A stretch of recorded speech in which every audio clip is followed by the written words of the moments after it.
네, 오늘 중 박근혜 대통령에 대한 탄핵소추안 발의가 이루어질지 주목되는 가운데 새누리당 비박계 좌장인 김무성 전 대표와 더불어민주당 추미애 대표가 조금 전 전격 회동했습니다. 네, 이 자리에서 김무성 전 대표는 대통령 퇴임 시점으로 내년 4월 말을 수정한 반면 추미애 대표는 1월 말에 못 박아 의견 일치를 보지는 못했습니다. 네, 국회 연결합니다. 안윤학 기자.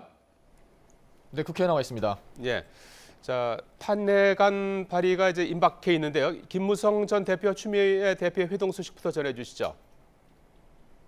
네, 두 사람은 오늘 오전 8시 반부터 서울 여의도의 한 호텔에서 긴급 회동을 한다는 소식이 전해져서 그 배경에 관심이 쏠렸는데요. 일단 오늘 만남은 추미애 대표가 제안한 것으로 알려졌습니다. 일각에서 새누리당 비주류 측 일부가 박 대통령 대국민 담화 이후에 탄핵 단일 대우에서 이탈하는 것 아니냐는 전망이 나오자 추 대표가 새누리당 비주류 측 좌장인 김무성 전 대표를 통해 탄핵안 처리를 강력 요청한 자리로 알려졌습니다. 두 사람은 또 탄핵안을 처리하지 않는다면 과연 대통령 퇴임 시점을 언제로 해야 하는가를 놓고 의견을 교환했습니다. 하지만 합의를 이루지 못했습니다. 김 전 대표는 만약 탄핵안이 이루어지면 헌재 판결은 내년 4월쯤으로 예상되고 전직 국회의장 등 원로급 인사들도 4월을 지목한 만큼 대통령 퇴진 시한은 4월 말, 그러니까 4월 30일이 좋다고 주장했습니다.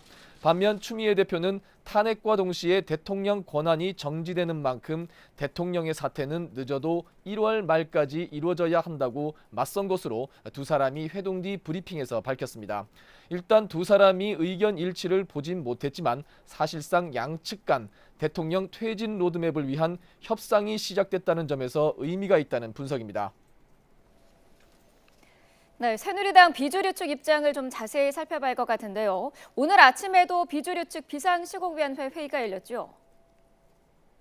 네, 그렇습니다. 비상시국위는 오늘 박 대통령에게 4월 30일을 조기 퇴진 시한으로 분명히 빠른 시일 내에 못 박으라고 다시 한번 요구했습니다. 비상시국위는 또 대통령의 입장 발표가 없으면 여야가 퇴진 로드맵을 위한 협상에 돌입하되 협상이 불발될 경우 탄핵안 처리에 나선다는 입장도 거듭 확인했습니다. 다만 대통령이 조기 퇴진 시점을 밝히고 여권이 합리적인 대안을 내놓는 등 상황 변화가 분명히 있는데도 야권이 탄핵 강경론을 밀어붙일 경우에는 이후 상황에 따라 말씀을 다시 드리겠다며 여지를 남겨두기도 했습니다.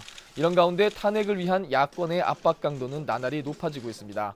더불어민주당 우상호 원내대표는 불확실한 여야 협상에 맡겨 갈팡질팡하는 것보다는 법에 따라 국회에서 탄핵 절차를 마무리하는 게 정답이라고 말했습니다.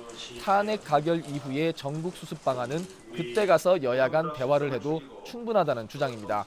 국민의당 박지원 비상대책위원장도 우리의 입장은 탄핵이지만 새누리당 비박계와 대화도 병행하겠다고 강조했습니다. 지금까지 국회에서 YTN 안윤학입니다.